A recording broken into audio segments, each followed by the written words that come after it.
Bonjour, je m'appelle Céline, association Chocopa. Ici, la vidéo est la suite de la précédente sur la manipulation mentale et on parlera plutôt ici des solutions. Donc comment nous pouvons-nous dans un premier temps trouver des choses pour nous en sortir, donc des conseils pour nous en sortir. Alors, comme je l'avais dit la dernière fois, je vous remontre cette image où on demande « Mon Dieu, donnez-moi la sérénité d'accepter les choses que je ne puis changer, le courage de changer les choses que je peux et la sagesse d'en connaître la différence. » Eh bien, ce qui va être très important pour nous, c'est de comprendre que c'est nous qui devons changer et certainement pas les autres. Donc, essayer de faire changer un manipulateur, c'est comme je l'ai expliqué dans la vidéo sur l'explication avec le cocon, c'est que si on veut ouvrir un cocon, premièrement, on risque de tomber sur des araignées qui vont nous piquer, parce qu'il y a des araignées aussi qui pondent leurs œufs dans des cocons. Et deuxièmement, on risque de faire plus de mal aux manipulateurs parce qu'on pourrait même les pénaliser. C'est des personnes qui ne pourront pas progresser parce qu'on fera les choses à leur place. Donc on les déresponsabilise. Alors pour s'en sortir de la manipulation mentale, la première chose c'est d'arrêter de croire que tout le monde est bon. Alors sans juger qu'une personne est bonne ou mauvaise, mais en tout cas arrêter de croire que tout le monde nous veut du bien. On doit faire son deuil sur certaines relations, donc il y a des manipulateurs qui resteront comme ça toute leur vie et on devra contre-manipuler constamment avec eux et arrêter de penser qu'ils seront comme nous. Non, ce ne sont pas des personnes qui ont des valeurs et qui les suivent. Donc il faut s'exercer à détecter les 30 caractéristiques chez les autres, donc j'avais proposé de faire dans des films, il y a plus de détachement que quand on le fait dans notre vie privée.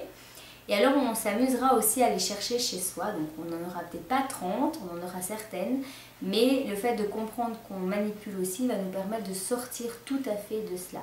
Alors il faudra du temps, c'est pas quelque chose qui se fait en 2 semaines, 1 mois, ça peut prendre 6 mois, 1 an, 2 ans, mais au plus on va mettre en application et au plus on va réussir à sortir de cage en cage, parce qu'il y a plusieurs sortes de manipulation.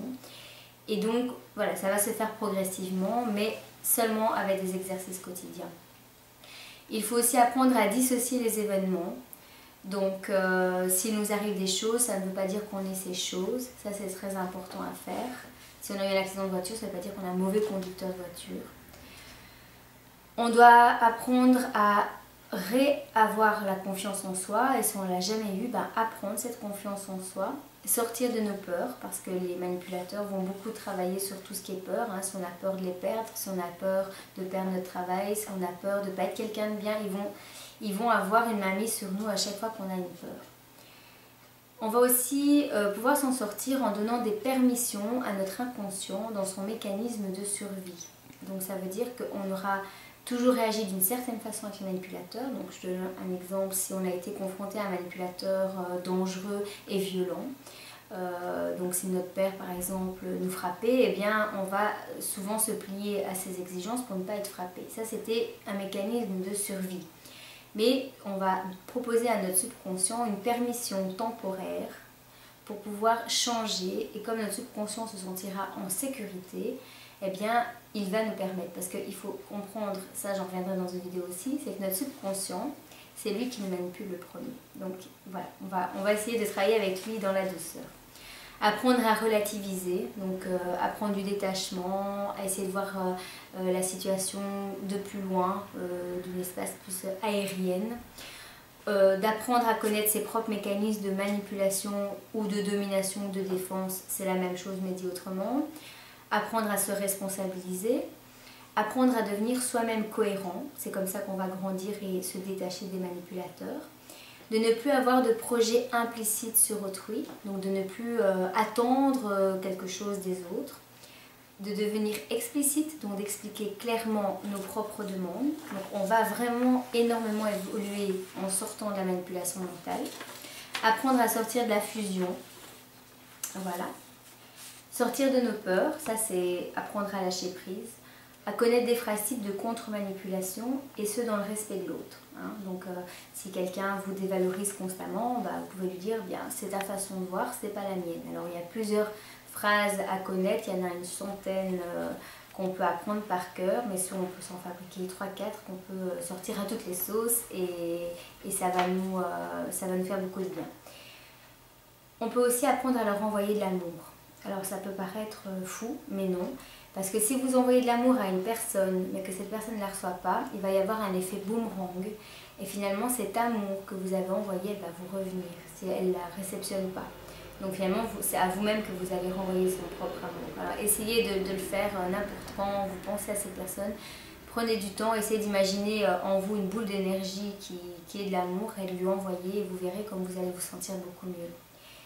Vous allez aussi apprendre à les remercier dans votre cœur de nous avoir fait évoluer. Ça, c'est en phase finale.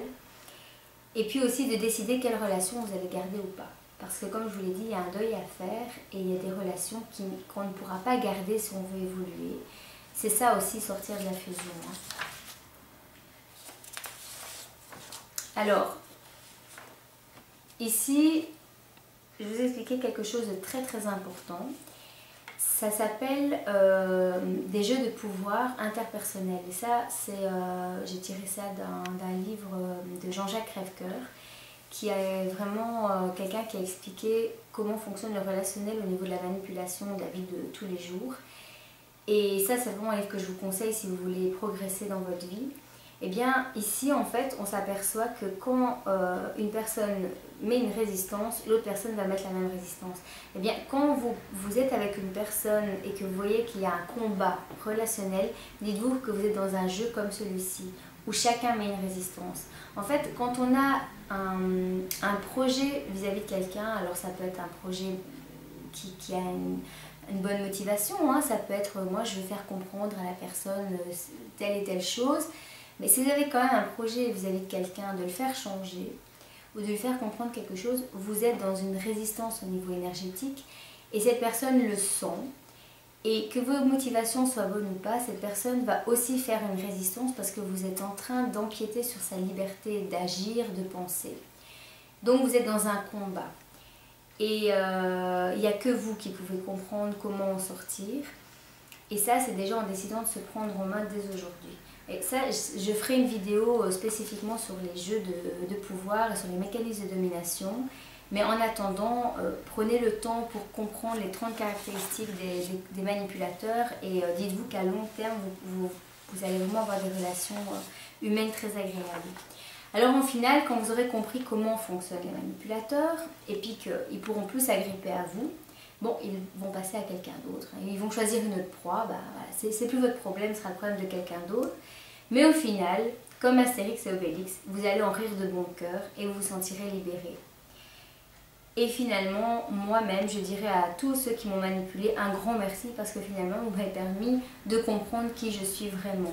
Alors j'espère que vous-même, vous allez arriver à quelque chose comme ça, à en rire. Dans ma famille, maintenant, on arrive vraiment à avoir beaucoup d'humour vis-à-vis de ce qu'on a vécu alors qu'on est passé à côté de grands drames. Et les personnes qui ont connu des gens qui ont voulu semer la zizanie et qui finalement se retrouvent, bah, ce sont des véritables amis. Donc les gens qui sont vraiment des amis avec vous, vous ne les perdrez pas de toute façon. Et alors en finalité, bah, moi je vous encourage à faire des exercices dans votre vie de chaque jour sur la manipulation. Et vous allez voir que finalement le problème de l'humanité, le problème de toutes les familles, le problème qu'on rencontre au travail, il est toujours le même. C'est parce qu'on veut dominer l'un sur l'autre. Et quand on a compris ça, eh bien, vous allez voir que la vie, elle est très très belle. C'est vrai, ça prend un peu du temps, mais qu'est-ce que c'est 6 mois, 1 an, 2 ans, sur toute une année où vous avez souffert au niveau relationnel, c'est rien du tout. Et en plus de ça, grâce aux manipulateurs, si vous allez jusqu'au bout de vos exercices, bah, vous allez vous rendre compte que finalement, vous avez grandi très rapidement. Donc dites-leur merci de vous avoir fait grandir. Et voilà, et donc j'espère que ces vidéos vous auront apporté des belles choses. J'ai oublié de vous dire que la première vidéo sur la manipulation mentale, je l'ai tirée du livre Les manipulateurs sont parmi nous. Donc si vous voulez creuser un peu plus la question, bah, c'est ce livre-ci de Isabelle Nazar-Aga. Vous pouvez l'acheter sur internet. Hein. Et là, ils expliquent vraiment les choses clairement et vous avez des exercices à faire derrière et 100 phrases type de contre-manipulation. Voilà. Et je vous dis à bientôt.